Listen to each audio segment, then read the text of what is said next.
Hey, it's Chronologically Gaming, the only channel that's perpetually retro because we're playing every video game in order of release. You name the game, we will have seen it.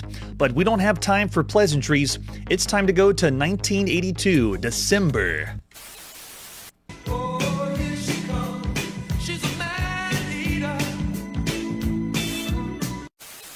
We were last on the Timex Sinclair 1000, Sinclair ZX81, playing Frogger. Yes, Frogger. And I can't have enough Frogger. We got to get more Frogger and more ports of Frogger. Let's see what our next game is. Our next game is truly in the United Kingdom as we play on the BBC Micro. This is Fun Games. Fun Games, if they tell us it's fun, that means it has to be. Here's the box for Fun Games. Oh yeah, we're going to have lots of fun, especially when you look at the front of this box. We got Breakout, we got Dodgems, we got Flash, and we got Snake.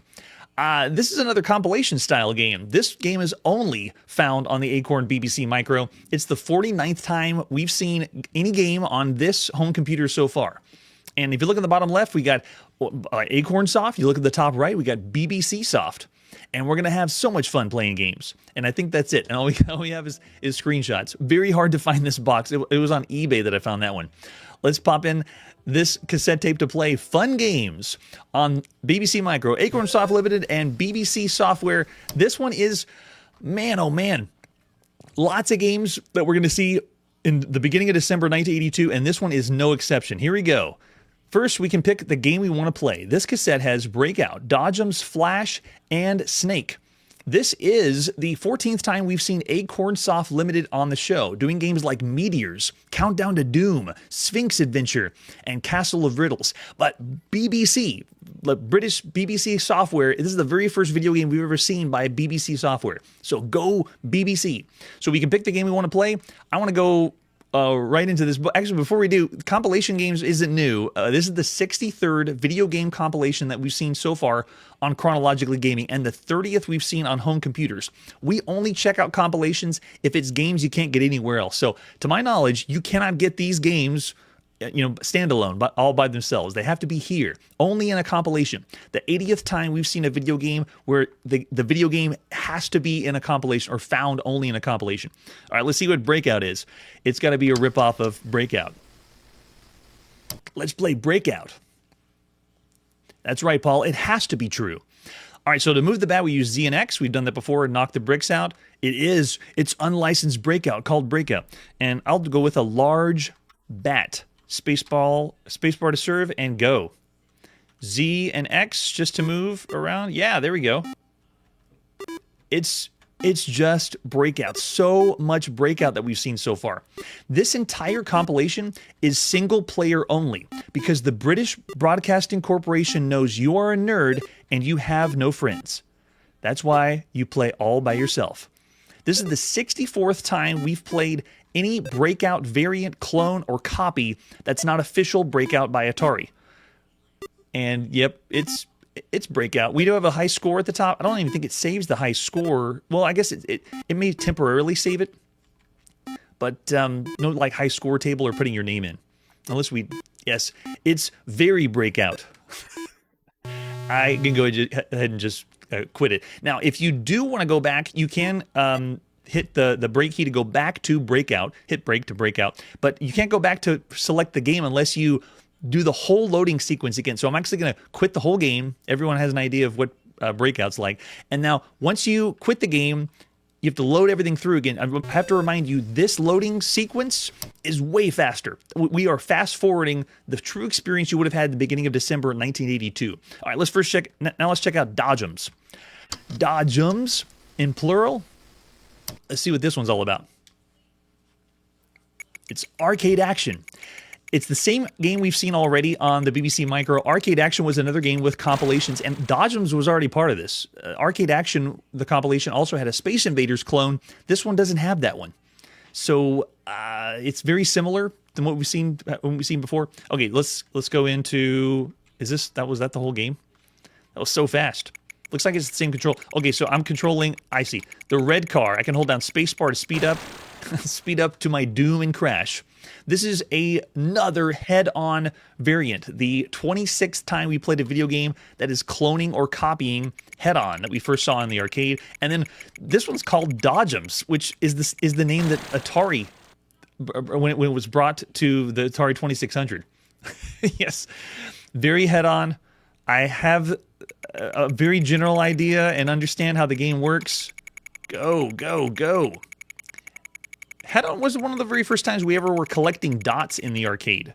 Just to kind of put it in perspective. But I got the idea. Okay, yeah, so it's head-on. And so far the compilation is meh. It's all right because they're arcade-style games, but are we having fun yet? That's the real question. All right, so I'm going to quit out of it. We're going to go back in again, do the whole loading sequence. And if someone had this game, had fun games, please tell me you really didn't have to load the entire cassette from the beginning all over again. That would have been painful. All right, let's check out Flash. What is Flash?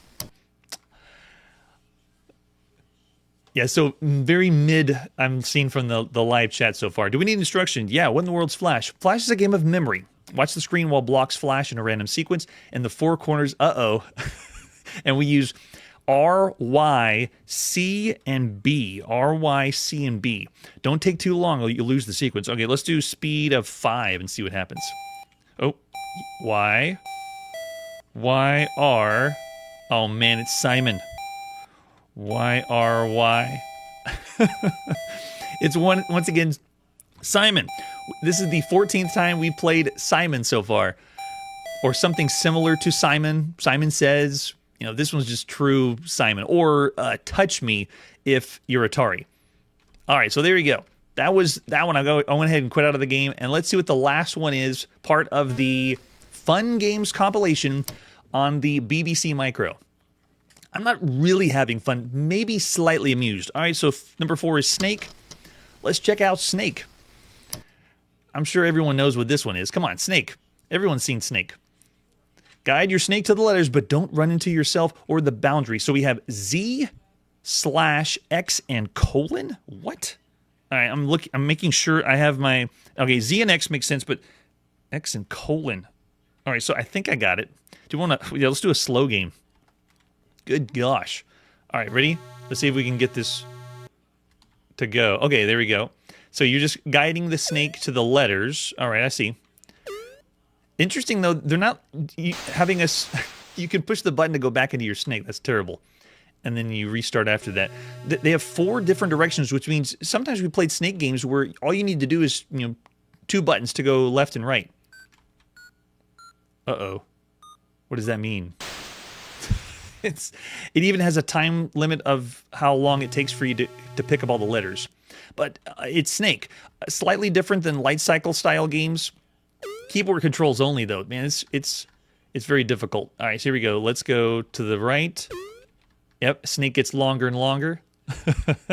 How many quid did this cost back in December 1982? Oh, I missed it. Go. And then you can miss it and go to the next one. All right, I think that's a good showing of how much fun you can kind of have with fun games. Thank you for playing fun games. Everyone had fun. So of all the games you can play right now on all home computers, compilations are kind of rare here on Chronologically Gaming. We don't check out that many compilations. When we do, though, we are rating the game against everything you can play on the home computers, even though you're getting 4 games in one. Now, I would definitely say Arcade Action, which was another compilation we played, was a better deal because it had Space Invaders and a few of these other ones in there. The keyboard control only is what's bringing this down, and it did rip off Breakout, which is admirable, but that's not the first time the BBC Micro has ripped off the names of other games. I'm already seeing people throwing out some ratings for this game against every other computer game you could play out there. James is saying 2.5, Mike's saying 2.5, 2.5. Actually, very generous. M. Tisky saying 1.5. Oh, Key Punch Software. We haven't even seen them yet, Paul. So of all the games at this point, I'm actually in contention with most everyone else. It's around the average range, but not, I wouldn't say bad. This is not a bad game overall, considering everything else that's out there. I'm going to say 2.5 stars against everything that you could play on all home computers. All right, so after that game, let's see what our next game is. It's now time to go to Japan. Our next release is on the NEC PC 6001. This is Shooting Invaders and Galax Convoy. Here's the box for Shooting Invaders. Again, a really hard one to find. You can see I tried several scans, tried recreating some of the scans, still can't get the best scan of this box. This one is only on the PC 6001, and it's the 11th time we've seen any video game on this home computer. This one is by Pony Canyon. They're going to go on to do so many games. This is the second time we've seen Pony Canyon after Spy Daisakusen. And this one is another one, a compilation. It's only 2 games, but it's still a compilation. The 64th time we've seen a video game compilation, and the 31st time we've seen it on home computers. This one is only, these games are only found in this compilation, again, to my knowledge, and it's the 81st time we played a video game that is compilations of games that are only in this compilation. So I'm pretty sure we can figure out what the game is by the title. Shooting Invaders or Galax Convoy are the names of the games. You can see the box is very sci-fi-ish. Flip it over the back, and we have screenshots, and that just ruins the whole, that spoils the whole experience. I mean, look on the left. Shooting Invaders? Yeah, it's Space Invaders. Look on the right. It's Galax Convoy, probably going to be Galaxian, right? I'll let you translate and read all the rest of the instructions if you want to. We also have some scans, again, I found on eBay or other locations. Really, really hard to find a box and information, but there is How to Book, which I really want to make How to Book one of the highlights of this show. That's the manual, and then down at the bottom is the cassette tape, because you played video games on cassette tapes here in December 1982 with the example of the box. But that's pretty much all I have for this compilation. All right, so this one has the 2 different versions. I think you're flipping over the cassette to play each one. Let's check out Galax Convoy or Galax Convoy.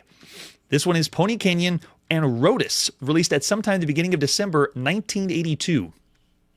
All right, so this always boots up and it asks you what kind of basic you want. Now, we're using a slightly later model of the 6001. This is the Mark II 6601. First thing you have to do is insert the cassette tape.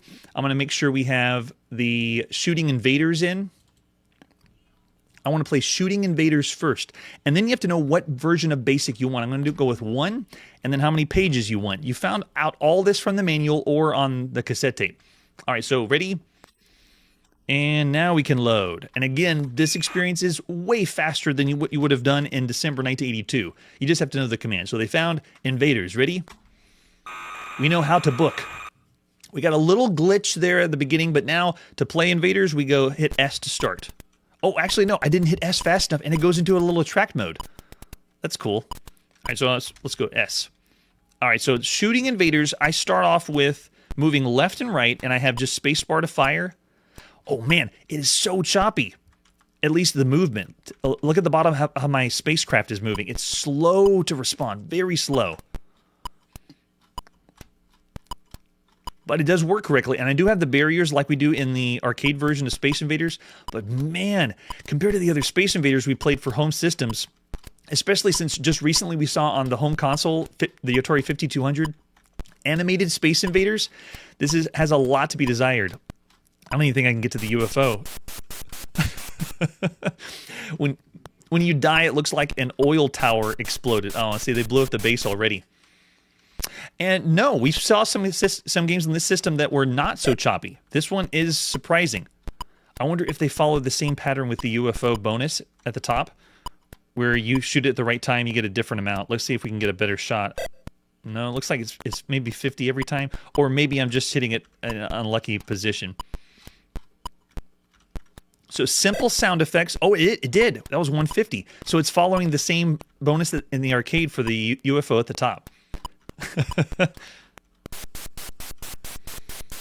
Man, the humble beginnings of Japanese video games. Now, we've seen really, really simple concepts in games. In fact, when you look up the beginning or history of home computers in Japan and the video games they were playing, a lot of times you're not going to get the same level of documentation that the United Kingdom and parts of Europe did for their home computers. And I wonder if it's because they just didn't think of them as important as the later video games. But you can kind of see here, this really isn't much. There's not a lot going on here. We can't really go into the game itself, so I'm actually going to do a complete reset. I'm going to reset the system. I'm going to flip the tape over, and I'm going to put in Galax Convoy, and we're going to check that one out. Here we go. So now that was the first part of the compilation. Here's the other side of the cassette. We're going to do again basic one with only 16K. Don't try to do anything faster or it'll go too quick. We want 2 pages, and then let's load it up. I'm ready. We found Galax. Let's run this. Again by Rotus, and I'm going to let it go through the attract mode. So it's a fixed shooter that we just played. That was the 408th fixed shooter that we've seen so far on Chronologically Gaming, and the 238th that we've seen on home computers so far. At least both of these games are going to be fixed shooters. This was the very first time we ever saw a fixed shooter on the PC 6001, but not the first time we've seen a fixed shooter from a Japanese home computer. Both of these games are single player only. There is no multiplayer modes whatsoever because Pony Canyon knows you're a nerd in Japan and you have no friends. That was Space Invaders that we just played, and that was the 107th variant of Space Invaders we've seen so far. Of all the Space Invaders up to this point, that was one of the lower tier Space Invaders, considering it's being rated against everything on home computers. But this compilation is 2 games. Let's see what Galax Convoy is. Well, first of all, it didn't have an attract mode. All right, we go in and, oh, look, yes. Oh, we got a little bit of artifacting or glitching. It looks like it's blink. Wait, are the enemies going off the end of this? Some of the enemies were leaving the screen entirely. They didn't even want to play with me. But they traveled down to the end. Yeah, it's really close to Galaxian. But even then, it kind of reminds me of the Galaxian version we saw on the Bally Astrocade. The one that was the ripoff. I don't even think we were able to play it. We played the rebranded version because you can't take the name Galaxian. At least this one's called Galax or Galax Convoy, depending if you agree with what the title screen has or the game itself. Looking over in the chat, yes, this one is slow to respond, and there is just, it seems like issues. You have to be very, very desperate to be wanting to play some Galaxian on your home computer. I'm so glad we're playing these kinds of games now because we're going to be playing some really killer, genius computer games in Japan. This is not one of them. This marks the 84th time we've played a video game that is ripping off Galaxian. And bear in mind, there's tons of Galaxian-like games that we've also seen variants for. Man, there's a lot to be desired, though. It's once again feels very choppy. It's slow to respond and tile-based, and in a way, it reminds me of a few of the Galaxian games, the poor ones that we played on the VIC-20. So right now, considering all the other games we've seen and played on all computers, there is way more competition for this style of game. Fixed shooter, Galaxian variant, Space Invaders. And even though this is 2 games in one, this is it's pretty bad. All right, so I'm going to go ahead and quit out of it. Hopefully I didn't pay too much for this compilation, but there you go. That is the 2-game compilation, Shooting Invaders and Galax Convoy, or Galax Convoy, depending on how you translate it. I'm looking to look over the chat. Yeah, I'm seeing really low scores. We got Paul saying 1.5, Mike saying 0.5, and Brad saying 2 stars. Jeremiah's 1.5. So right now in December 1982, if you went back to this time period and you had a chance to see all the games, and we have, how would you rate this compared to every other video game you could play on all home computers? That's why you need to come for the live show and be a Chronologically Gaming influencer. Oh, nice, Mark. I like the 2 stars there. 2 stars is around what I'm thinking. I'm seeing Jeremiah, James, and M. Tiskey. There's 2.5 stars. Ooh, Brian's saying 1 star. So I actually am going to say this is a bad game. We consider a 2-star game a bad game. I'm going to say 2 stars. I won't go lower than that because there is some worse video games we played on home computers that only have 1 game. But you have 2 bad games, so I'll give it 2 bad stars for all the games you could play on all home computers. All right, after that game, what in the world's going to be next? We are back in North America, and the next game is the game of Jericho for the Apple II. Let's check it out together because this is a game that I have no information on. There is some screenshots I have, but there's no box. There's not a lot of information for this one. Let's go to our Apple II and pop in this disc to play the game of Jericho. This is John Barger and Davka Corporation, released at some time in the beginning of December 1982. This is the 438th game that we've seen for the Apple II. That is a lot of Apple II games. And you can see this one, the only one I could find was a cracked version, so I'm glad someone cracked it so we can play and see what this game is. Have a nice screenshot. Way to go, Yorn. Davka Corporation. Very first time we've seen anything by Davka. And there's the address, very nice. And the very first time we've seen anything by Yorn or Yorn Burger. All right, do we need instructions? Yes, we do. It says when we hit a wall, you'll get 100 points. A general disappears. The spy loses 100 points. You get a new row. A shield absorbs the blast. All 7 walls, you get a new board. Okay, everyone understand it? Looks like we have the control sound. We can turn it on and off. And spacebar is to shoot lightning. Nice. We'll see if this is historically accurate or not. And we can use the paddle too. All right, so we have 2 versions of the game. Easy version and hard version. Let's play the easy version since it's our first time. And we got our paddles plugged into our Apple II to play. Yes, we do want paddles. Paddle me. Ooh, nice. Okay, so paddles are in. I'm just going to let it play itself while I explain the games. The player takes the role of Joshua as the Israelites conquer the Canaanite city of Jericho.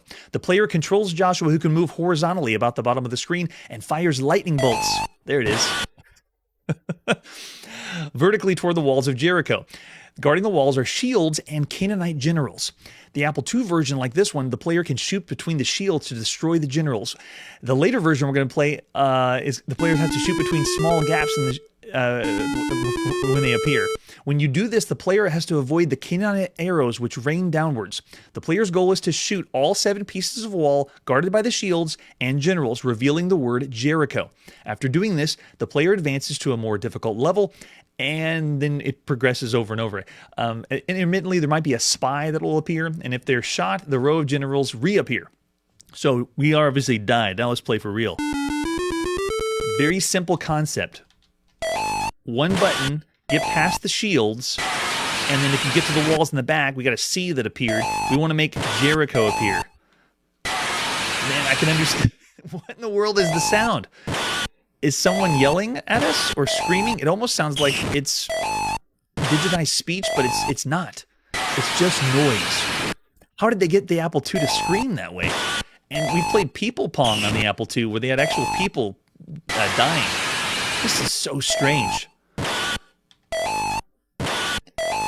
It is yet another fixed shooter, sort of. We consider these games not really fixed shooters, actually. We call these games shooting gallery games, like arcade shooting gallery games. In other words, it is a proto-fixed shooter, proto-Space Invaders. It's meant to be like a true shooting gallery that you did in the arcade. What in the world is that sound? That's terrible. Maybe they are recording someone being tortured.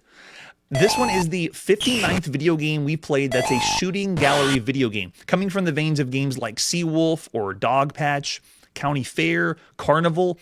But really, this reminds me of another game we played called Sticky Bear Bop, which was supposed to be educational. This one's definitely not educational. This game is by Davka, and we're going to see a lot of games by Davka as done, or at least advertised as Jewish software, or software that's meant to be based on Jewish culture. This game is single player only.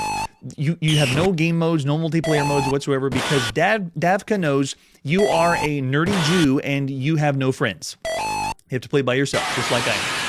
Has another game with our arcade loop. We're playing over and over again until we can reveal the words Jericho. But this game, as terrible as this is, and as terrible as this sounds, this has a lot of first, of things we've never seen before. And usually that's rare on Chronologically Gaming. The first thing is, this is the very first video game that has anything to do with the Bible that we've seen so far. This marks the very first biblical video game. This takes place at the fall of Jericho, sort of. You know, it's not historically accurate. It is inspired by the Bible. It is the first setting that's in a biblical setting, and first religious-themed video game we've ever seen on anything on all systems.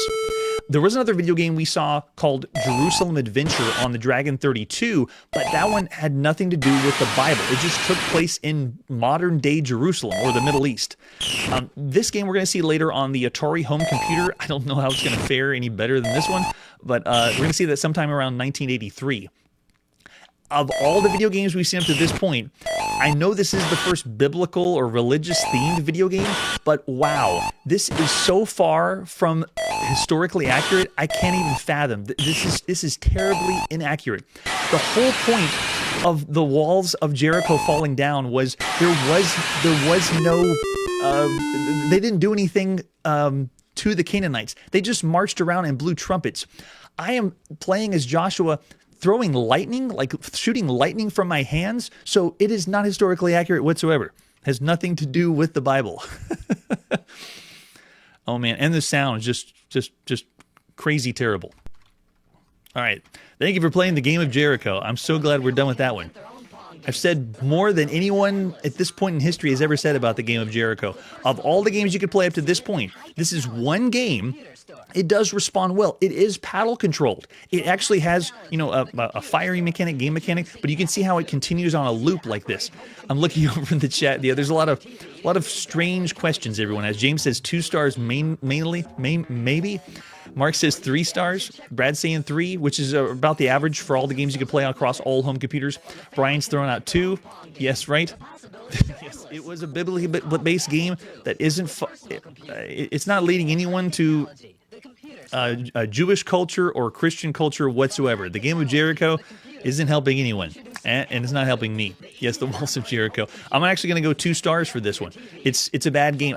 I would say around the same range of, you know, Galax Convoy, the two-parter we played. It's a bad game, but there's worse games out there that play worse, you know, not paddle controlled and so forth. But gosh, the sound would drive it even lower than that. All right, who knows what's going to happen next? Let's see what our next video game is. Oh, finally, we're going to the arcades. Please, the arcades cannot let us down. This is Gold Bug. Brand new in the beginning of December 1982. Let's check out some Gold Bug. This game is only found in the arcades, which isn't exciting. This is our 601st video game that we've seen in the arcades so far. And if you think those numbers are a little fudged, it's because right now we're going back to play games on the backlog and we're adding games to the arcades, so that's why this number is a little bit higher. As of right now, this one is our 601st video game we've seen in the arcade so far. Over 600 games. That's a lot of arcade games. This one's by Century Electronics. The 8th time we've seen this company doing games like Dark Warrior, Space Fortress, Dazzler, and Digger. And this game, you can see, is right here. There's Gold Bug. Yeah, you can see it. Oh, there's Hunchback, which we haven't seen yet, and a few games that we haven't seen at this point. This must be a later advertisement flyer. There's not a lot of information on this one. All we need to know is you use a joystick and you can move the joystick around to play the game. There's the arcade marquee, sort of. I don't even know for sure. It may be a fabrication of it. And yes, Palpuck's already spoiling what the game is. That's all the information that I have. Let's go to the arcade and check out Gold Bug. Century Electronics released at sometime in the beginning of December 1982. What's the game you play during the holiday season? I heard them talking. The game has speech? That's pretty cool. Gold Bug. I already have lower expectations now. Now I don't feel so excited going to the arcades, but we'll see.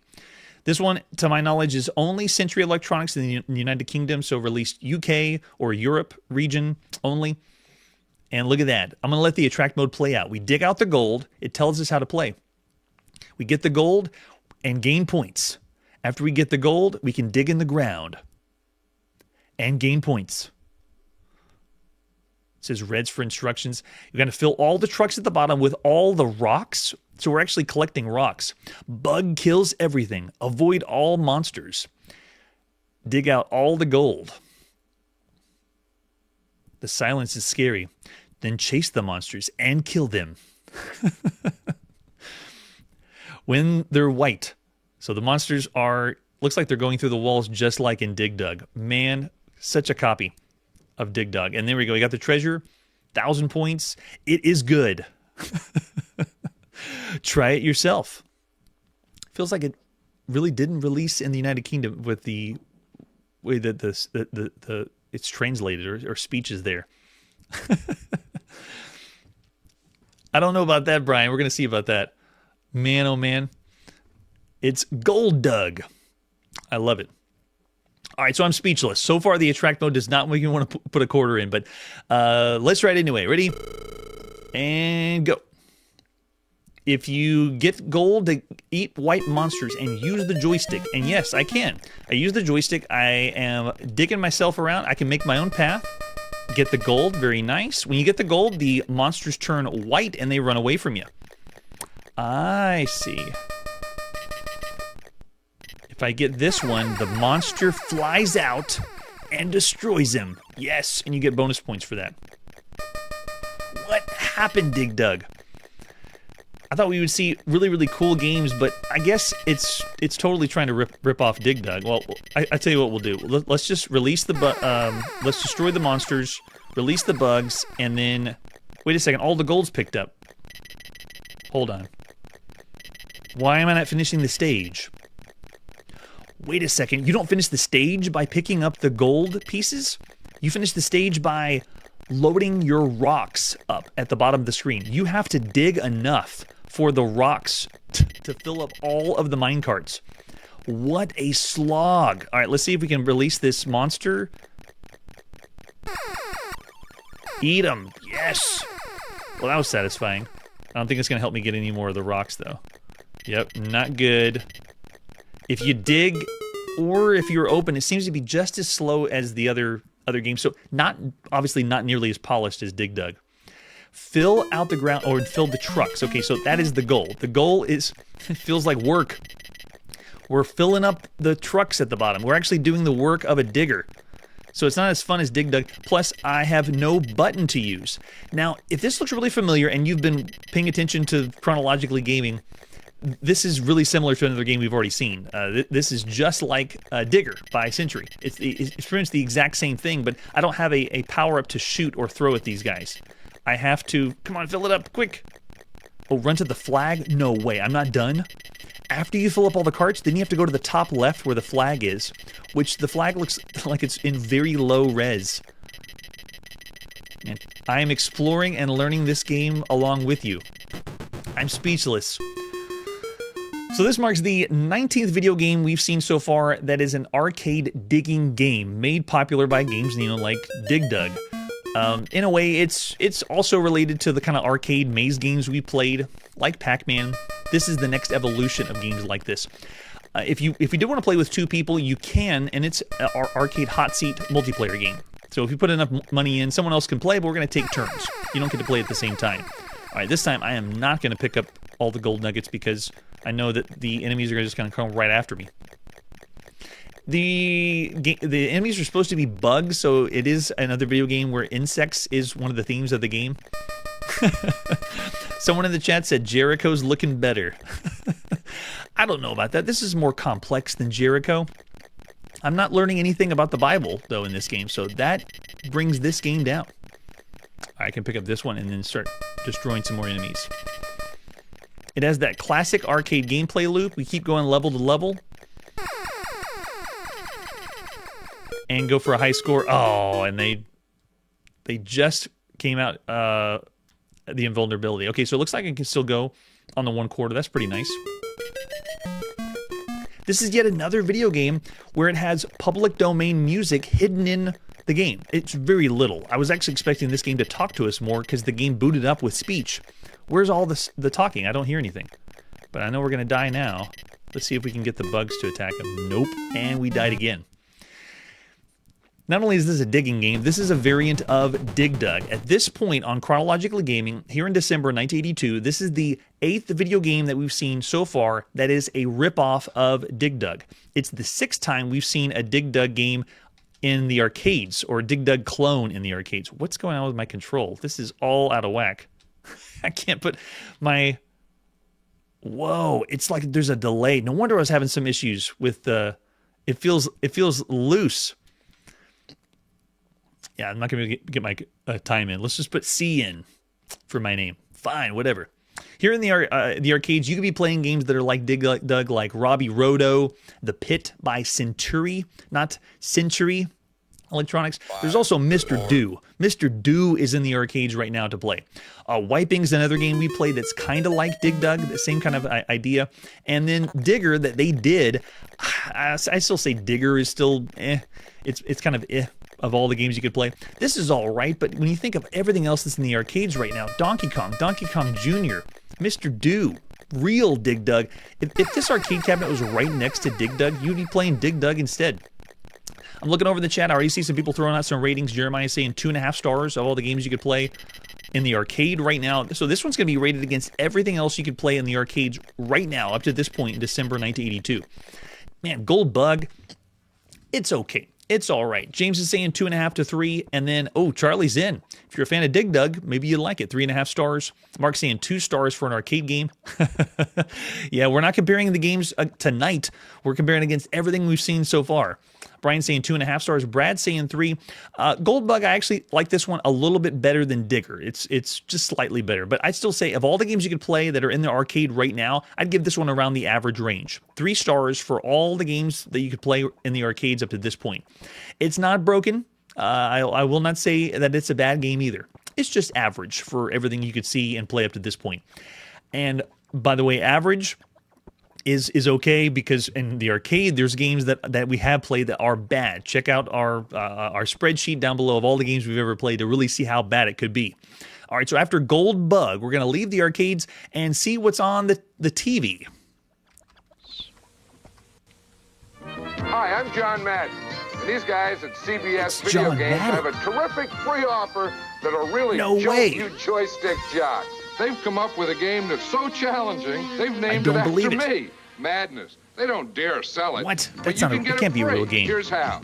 Buy the 2 exciting games. There's some real games. Gorf, and they'll send you Madness free. Wait, available soon. Take it from a guy who knows a tough challenge when he sees one, or 3 in this case.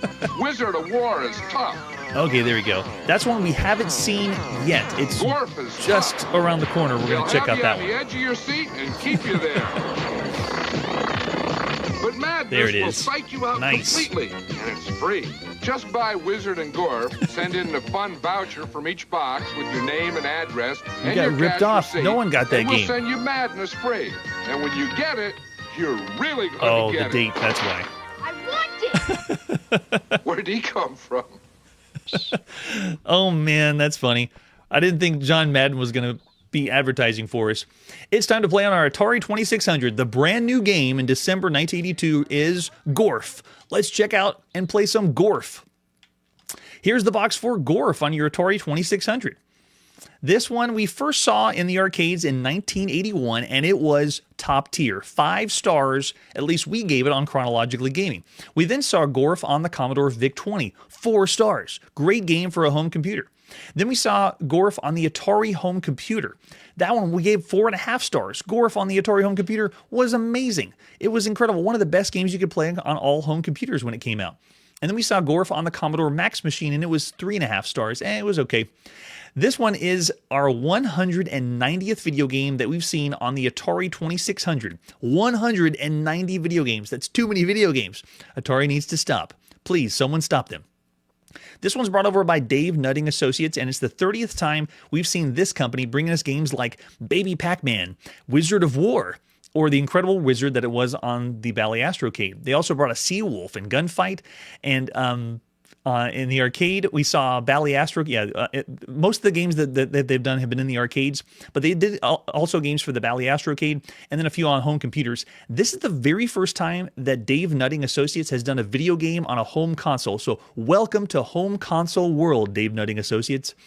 This one is by CBS Electronics, the 6th time we've seen this company after doing games like Othello on the Texas Instruments home computer, Donkey Kong on the Atari 2600, Smurf on the ColecoVision, Zaxxon on the Atari 2600, and Carnival on the Atari 2600. So CBS Electronics has already given us some games, but here in the holiday season, they're really trying to pump out some more games. All right, so this is the home version of the arcade version. So we're going to be seeing, hopefully, arcade quality action. The box looks pretty good. Flying Gorfs, deadly droids, kamikaze invaders, laser attackers, and neutronium ships are descending on planet Earth. Yes, we need help. Time is running out, Space Cadet. And it tells us that we have 4 screens, not the 5 that you would have seen in the arcade. That's one of the reasons Gorf was so good in the arcades. 5 different games, and I loved Gorf because it was a hit. It was like a history of video games. They start with Space Invaders like, and then they have a Galaxian like, and then they have a boss at the end. So it had great replay value. I loved it in the arcades. The fate of the planet depends on you. Let's see the other artwork we have for Gorf. We have the original scan and then, ooh, fancy reconstructed. I like that they put the screenshot of the game there or showed the gameplay in action. Very, very nice. CBS Electronics has already given us a few things, you know, that they've on the Atari 2600. Donkey Kong was a big one, but that was in, I believe, PAL regions that they did. And in the chat, yeah, Jeremiah is saying they had some nice games. 2600, yeah, that's right, and Coleco, mixing it up depending on what console you're on. All 4 screens that all the other systems have. So everything we've seen to this point that you could play at home, Gorf had 4 screens too. So it's not subtracting from everything else you could play at home. It's only the arcade that's better as far as screens go. Here's some ads we have for Gorf. This one is from France, I believe, showing more of the artwork off. And look, there we are playing Gorf on our television. Oh man, CBS Electronics brings us, and there's the other ad that has John Madden explaining the CBS video game plan. You can buy the games, and then you'll get a point of purchase. And you can join the, I believe, the contest they have going on is you can actually win, what is this, first promise drive, $3 million during the first 4 weeks in December and January. At least this ad is. So again, more games giving you money is awesome. There's our Atari 2600. And here's the cartridge, Gorf, that we're going to pop in on our Atari to play. More games for the Atari. You can see you had the different missions, but you don't use the game select switch. You just play the 4 screens. Joysticks ready, and then go. There's an alternative box and an alternative cartridge with an example of the screenshot. Let's see how to play Gorf. How is Gorf gonna work on the Atari? Gorf. Man, the artwork is pretty good. Explains how to set up our system right here. Plug the joystick into the left side, start the game with the reset button, and then the red fire button for your joystick. Seems pretty simple, right? Message from Interstellar Space Force Command. By the time you read this communique, we of the Interstellar Space Force Command will have been destroyed. The evil Gorfian Empire has launched an all-out attack. You are Earth's last hope. Your assignment is to repel the invasion and launch a counterattack.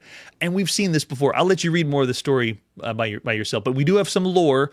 The object of the game is to accumulate points by destroying various types of enemy spacecraft you'll encounter as you attempt to complete a variety of space missions. Haven't heard that one before. Also notice there's no game modes. There's no multiplayer options. This is a single-player only game, and there's no game variations whatsoever. It's just reset and play, because CBS Electronics knows you're a nerd and have no friends.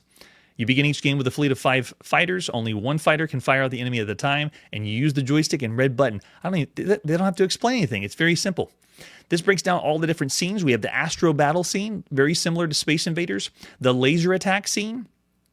So they skipped the... Oh, wait, no, it was laser attack and then Galaxian, I believe.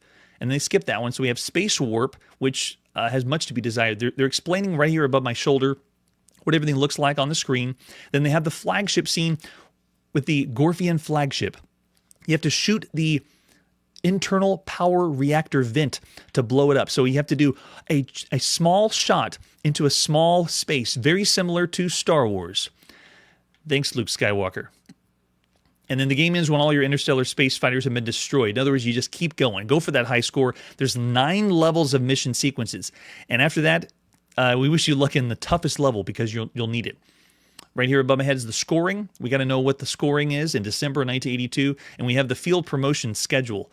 Shows you which missions you completed and what rank you have. If you get to 20 and up, you're a Space Avenger. That's pretty cool.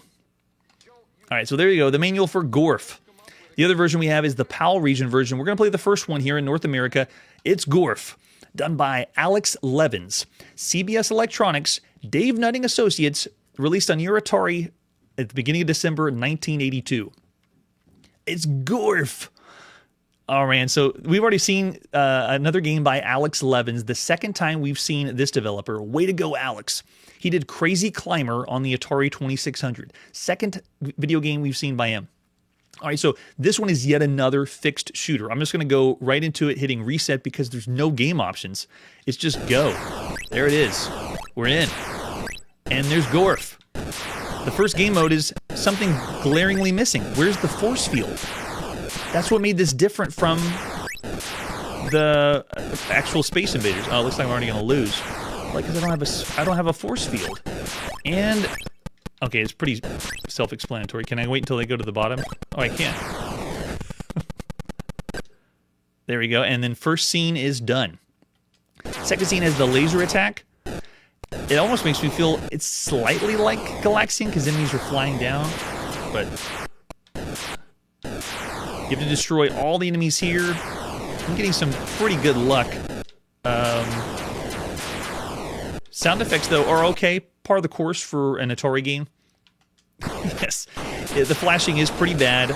If you're here watching from the live show or later in the video, if you have a sensitivity to flashing lights, I recommend you don't watch this show because a lot of these video games have lots of flashing. Gorf is no exception. This one is worse than some of the other ones. We haven't seen flashing this bad on other ports of Gorf. All right, I need to save up my lives. You can see they're showing us down at the bottom the number of lives we have. Gorf also does something that I like to refer to as excessive fire mode, where if you continue to fire a shot, you can do like turbo, not turbo, you can just fire a really, really fast succession of shots down at the near your craft because it's one shot at a time. All right, just dance with me. Dance with the enemies as they go around. There we go. We made it to the last and final stage. Just get one shot in that exhaust port. I have limited ability to move. I don't know if you've noticed at the bottom of the screen, I get cut off on the left and right side. So it's takes a little bit while to get used to. Nope, missed it. Oh, they got me. Oh, that should have been it. That was the exhaust port, right? Come on, we can do it. That was it. No! It's getting closer. I guess as it gets closer, I'll have a better chance of hitting the exhaust port. Does that mean 0? It is. We're dead. And then we have to go back to the beginning again. If you do complete the first stage and you hit the spaceship in the exact spot and blow it up, then you just go right back to the beginning and the difficulty increases. So you just want to go higher and higher and see how long you can last. Classic arcade gameplay loop, score attack game. Controls, though, is very simple. It does feel a little bit limiting because of the amount of space I have to move around. Look at that. The enemies can go way off the screen, but I can't. I'm stuck. Let's get him. There we go. This game marks the 409th fixed shooter that we played on Chronologically Gaming. Move left, move right, and fire. Or just limited shooting happening on Chronologically Gaming. This is the 52nd fixed shooter that we played on all home consoles up to this point, and the 25th fixed shooter that we played on the Atari 2600 alone. Right now, some of the best fixed shooters that you could play on consoles right now would be games like Space Invaders on the Atari 2600. That one still rocks. That one's still really good. Demon Attack is a really, really good one that's you could play right now. There's also Sonic Invader on the VTech Creative Vision. Turmoil is another really good one that you could play on home consoles. Communist Mutants from Space is another really good one. Galactic Invasion on the Bally Astrocade. Phoenix is available on the Atari 2600. Commando Raid. Mega Mania, just to name a few. And this one has not as many things that are going for it that we've seen for other games on home consoles. I would say this one is a different port than the arcade, obviously. We're not going to get a true Gorf arcade port for a long time. But I'm excited to see anyone that's trying to rip off Gorf or play anything close to Gorf to see what it's like or the differences. Oh, this isn't good. I don't know how I pulled that one out. But the 4 different game screens keep it fresh and new because on the Atari you really don't have too many games that have several different game modes or game screens that you can play. But on home consoles, we played other games that allow you to for different screens or modes. Oh man, the action's intense though, and the sound's pretty good. I like that. Yeah, you can still have a lot of fun with this one. The cartridge size for this is a 4 kilopower cartridge, which is right now the maximum size cartridge on the Atari 2600. The maximum cartridge for all games ever is 16 kilobytes. But this one's far from that one. The first game mode, the Space Invaders mode, this is the 107th Space Invaders game, or rip-off of Space Invaders that we played thus far. And as far as the other game modes and how this plays as far as shooters go, this one is better than some of the other things we've seen so far. So I'd like to give you some context of the rest of the games you could play on home consoles that this is better than. So if you look at this and you don't think this is as impressive as Gorf, it actually is okay. This game is better than Warp Lock on the Atari 2600. This is better than Space Armada on the Intellivision right now. This is better than Condor Attack, big time. This is better than Alien Invaders Plus on the Magnavox Odyssey. This is way better than Snake that's on the Atari 2600 and Rescue Terra 1. And I would say Deadly Duck. This Gorf is better than Deadly Duck and Cosmic Creeps and Carnival on the Mattel Intellivision. This game could have been more fun and better or more impressive. I'm wondering if it was rushed to release because I don't find it as nearly as fun as something like Demon Attack or Phoenix or the other fixed shooters that are the top tier quality games for the Atari. But I'm looking over the chat right now. Everyone that's here for the live show, Imtisk is saying 3.5 stars, which means an above average game for all the games you could play on all home consoles. Mike's saying 3.5 to 4. Yes, I know they could have done so much more with a larger size cartridge. And then James is saying 3 to 3.5. Even without the shield, Brad's saying 4 stars of all the games you could play. So while this game could have been great because of the different scenes, the way that it's executed, the amount of flashing and flickering shows that there's a lot of rushed work to get Gorf out. So it could have been a lot more fun. I still would consider this just average, an average console video game that you could be playing right now. I'm not as impressed because of the other shooters that that we've seen and played so far. They have more replayability. The score attack and getting in that flow, it just doesn't have the same effect that Gorf does compared to the other ones. So I see Paul saying 4 stars. Oh yeah, for the Atari 2600. If this was only for the Atari 2600, that would be a different story. But we're comparing this against all home consoles right now. Jeremiah is saying throwing up 4.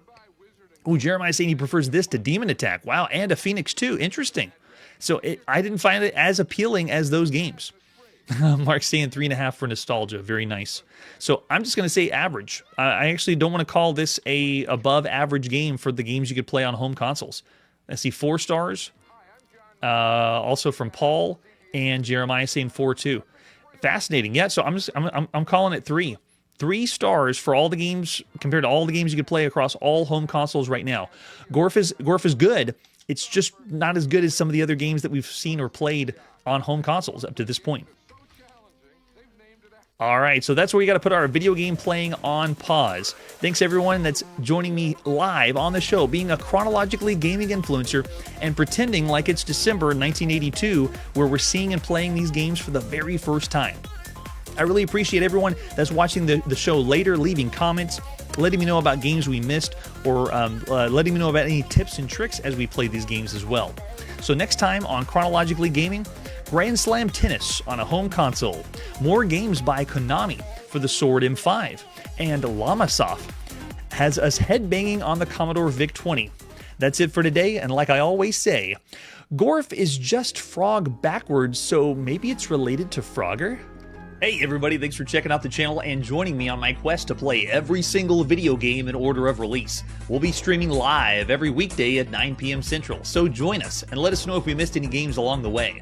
This video would not be possible without Launchbox, RetroArch, and MAME. Tell all your friends there's some crazy guy named Chronologically Gaming trying to play every single video game. We have links down below that'll send you to places like our Discord and Patreon, and one that says all the video games we've ever played. If you go there, it's a list of everything, and you can click right to the game you want to see.